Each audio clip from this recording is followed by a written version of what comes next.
Welcome to the SAFE-T Chronicles, exploring how to keep people and pets safe from the cycle of interpersonal violence. I am your host, Allie Phillips, founder and CEO of Sheltering Animals and Families Together, the SAFE-T Program, a nonprofit organization working with domestic violence shelters to eliminate the pet housing barrier to safety. As the founder, I have led the global movement in helping domestic violence shelters create on-site pet housing while elevating the criminal justice response to how animal abuse links to crimes against people. I am a former prosecuting attorney, internationally recognized legal expert and public speaker, award-winning author, and advocate for protecting vulnerable victims.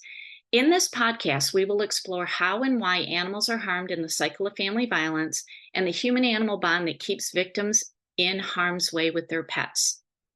Guest speakers and I will share strategies for shelters and professionals working to safeguard survivors, why pet-inclusive sheltering is life-saving, and safety tips for those who need help. None of the content will be graphic. If you are in harm's way, please contact your nearest domestic violence shelter or call the National Domestic Violence Hotline at 1-800-799-7233. Let's get started. Hey, everybody. Coming in here for another podcast. And in this one, I want to talk about the creation of the SAFE-T Program and the movement that created the pet inclusive domestic violence sheltering movement. I'm often asked, when did I create the SAFE-T Program? And that is actually not an easy question to answer. So I was actually thinking about that just earlier this week because on January 11th, it was the anniversary of the SAFE-T Program officially being formed as a 501c3 nonprofit corporation. That happened back in 2018. But that actually was not the start of the SAFE-T Program. So before I go into a little bit of the history, if you want to be a part of this movement, to create even more pet inclusive domestic violence shelters, maybe even help to get one going in your community, please subscribe to this podcast. I'm going to share a lot of information. I've been sharing a lot of information over the last 18 months about how everyone can get involved. Please like our Facebook page, donate when you can so that our services can continue to be free of cost to domestic violence shelters. All right, so let's start at the beginning. So the concept of housing pets on site at a domestic violence shelter came to me, it was either in 1996 or 1997. I remember it was fairly early in my career as a criminal prosecutor. And I started my career officially as a licensed attorney, as a prosecutor. That all started in 1995. And I think I was about a year, maybe 2 years, no more than that, into being a prosecutor. And it was one particular day where I had a lot of domestic violence cases set for jury trial. And I would go to district court with my, we called it a banker's briefcase. I mean, it was a very, very wide briefcase. And I could have upwards of 30, 40, 50 cases set for jury trial. And it was one of those days. I had a lot of cases set for jury trial. I had domestic violence cases, drunk driving cases, retail fraud cases, simple assault and battery cases, because this was district court. It was misdemeanor court. And obviously, I'm not going to take 30 to 50 cases to jury trial. It's a day when the defense attorneys show up, the defendant shows up, all my witnesses show up, and that's where we plea bargain a lot of cases. There's no way that every case in the criminal system can go to trial. You would be waiting 5 to 10 years for a trial.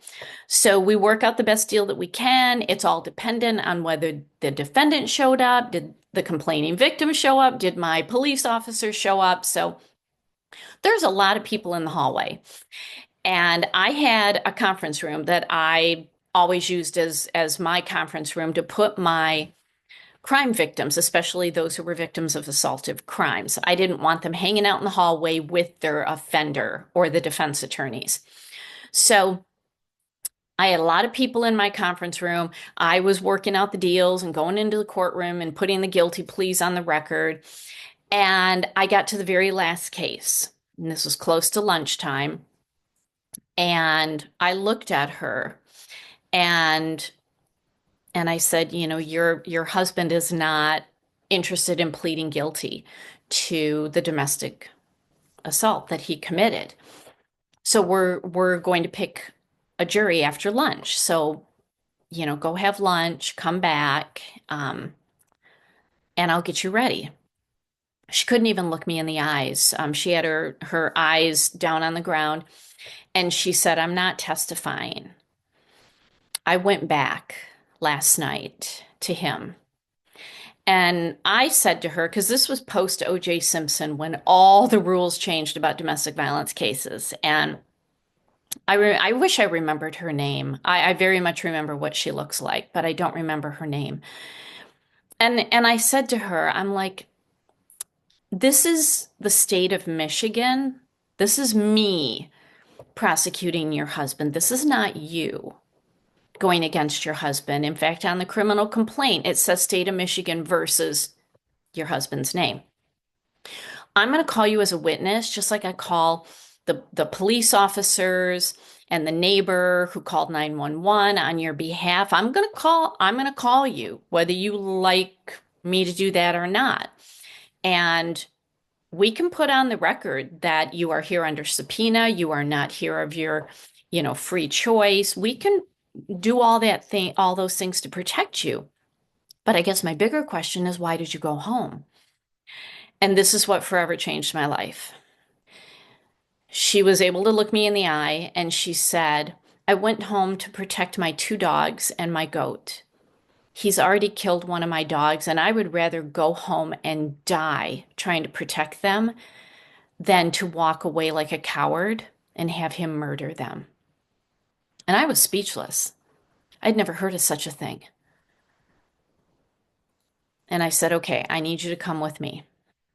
If I can get you into shelter with your pets, would you do that? And she said, yes, but I need to get my 2 dogs and my goat. And I said, okay, come with me. We went into the judge's chambers. I picked up the phone. I called my local domestic violence shelter, and they had room for her. And I said, great. I'm going to have my detective bring her over, and then he'll come back with her 2 dogs and her goat. And the lady on the other end of the phone at the domestic violence shelter laughed at me and hung up the phone. People who are close to me know that when I get angry, like really a deep, seething anger, I get unusually quiet. And the judge, her bailiff, the court reporter, my crime victim, my detective, we were all in the judge's chambers. And I slowly hung up the phone. And the judge looked at everybody and said, Allie's gonna blow, get into the courtroom. And they left me there alone in the judge's chambers. And it was literally in that moment, I can only explain it like I got a download, like you download a program on your computer. Whoosh. And the detective came back in to make sure that I was literally not destroying the judge's office. And he came in and he said, are you okay? And I said, I'm going to do something about this. How dare she laugh at me? Why would a domestic violence shelter not take in a woman and her pets? Obviously, they're going to take her children. I said, what does that staff person not understand? That pets are family. What does she not understand? What do I need to do? And then I start getting really riled up and I'm like, I need you to take me over to the shelter. I'm going to have words with her. And he said, nope, not happening. That's not going to happen. You're not going to do that. And I'm like, oh, The hell I'm not. He said, mm-mm, no, that's not going to happen. And I was helpless. I was helpless. And it really helped me understand all of my crime victims going forward in my career. I understood their helplessness because I had an opportunity to save lives and couldn't do it. And when I went back out into the hallway, because I had to dismiss the case, she wasn't going to testify. She was too terrified. I totally understood that. And after the case was dismissed, I go out into the hallway. She is walking hand in hand down the hallway. He turns and looks over his shoulder and winks at me. And I'll tell you, it took my detective to hold me back. At that point, all 98 pounds of me, yeah, wearing my pink suit. I mean, I was livid. And here's the thing, I never heard from her again. The one thing that I knew as a prosecutor was domestic abusers are repeat offenders. And I usually saw the same families over and over again. If it wasn't dad, it was grandma. And if it wasn't grandma, it was the daughter or the son. I kept seeing them over and over again. I never saw her again. I don't know if she got away. I don't know if she's still alive. I don't know if she died. I don't know what happened to her two dogs and her goat, but it stuck with me like glue. And so that was 96 or 97. And when I moved to the Washington, D.C. area in October of 2003, and I started working for the National District Attorneys Association, I was assigned to their National Center for Prosecution of Child Abuse. And I had the most amazing boss, Victor Veith. If anybody in child protection knows that name, he is the godfather of child protection. So Victor Veith was my boss. And I went to him on day one and I said, as part of my work here in the child abuse unit, can I create a training program on how animal abuse links to child abuse? He said, yeah, go for it. Absolutely. And so I did that. And then I walked down the hallway to who became a very dear friend of mine, Teresa Scalzo, who sadly passed away about a decade ago, very young of age. But I walked down the hall to Teresa's office and I said, "Hey, T," that's what I called her. I said, "T, can I create a training program for you? I'll do it on my own time. But can I create a training program on how animal abuse links to domestic violence?" She's like, "Yeah, hello, please do that." So I started creating all the training programs that linked animal abuse to family violence. And in all of those trainings, I talked about a solution. And the solution was we need pet-friendly domestic violence shelters. And I started teaching on that in 2004. And a lot of people thought I was crazy. And I was speaking at very, very prominent, large criminal justice conferences, national conferences, state-based conferences, conferences for prosecutors, law enforcement, child protection, animal protection. And a lot of the people in the audience just kind of looked at me like, huh, well, that's a very interesting idea, but that's not going to happen. And I started getting very frustrated.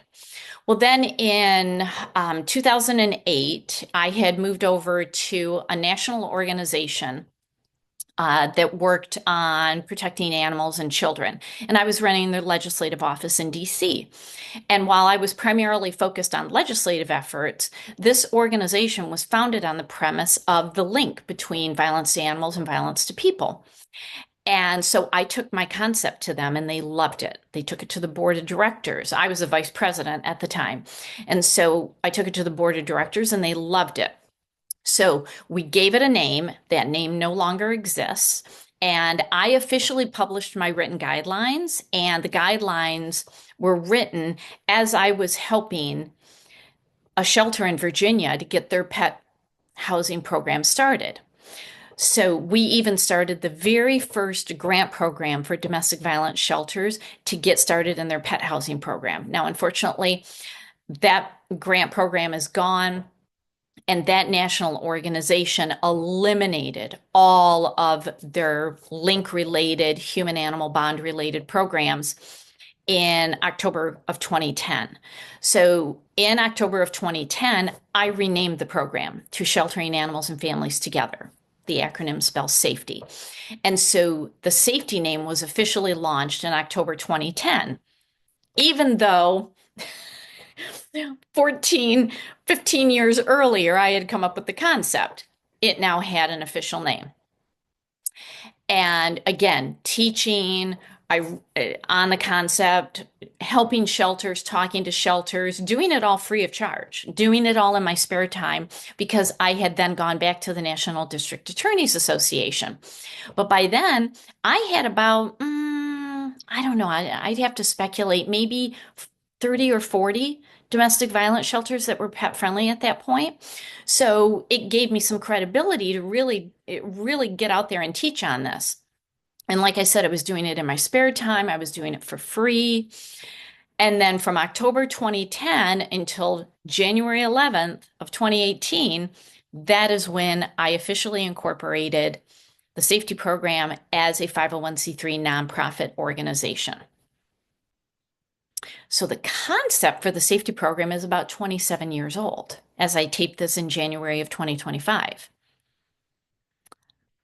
But the name formed in October 2010, and then it was incorporated as a nonprofit in January of 2018. So when people say, when did you start the SAFE-T program? Well, it's a little hard to answer. So I usually start with when I came up with the concept. And, I laugh when my colleagues in the field call me the godmother of the pet-friendly domestic violence housing movement. I feel like the godmother, and I have a lot of pride over how this movement has really taken off. It is in 47 states, it is in 6 countries, and when I wrote the first set of guidelines, there were only 4 shelters doing this, and now we are close to 400 and growing every day. I am proud that the SAFE-T program has the most extensive written guidelines available for domestic violence shelters all around the world.